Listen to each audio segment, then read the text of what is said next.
বিশ্বকাপ ফাইনালে শেষ ওভারে সাউথ আফ্রিকার দরকার ছিল ১৬ রান। স্ট্রাইকে তখন Protea batter David Miller. Hardik পান্ডিয়ার বলে সজোরে ব্যাট চালিয়ে ছক্কা মারার চেষ্টা করেন মিলার। লং অফে দৌড়ে এসে শূন্যে বল ভাসিয়ে বাউন্ডারি লাইনে দুর্দান্ত এক ক্যাচ ধরেন সূর্যকুমার।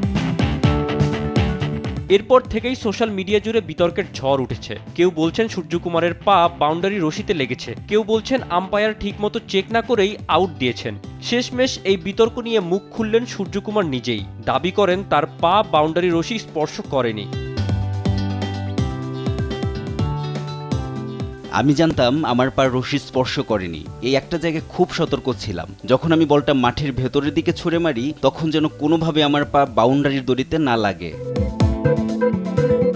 সূর্যকুমার বলেন, খুব দ্রুত সিদ্ধান্ত নিয়ে ক্যাচটি ধরতে নিজের সবটুকু দিয়েছেন।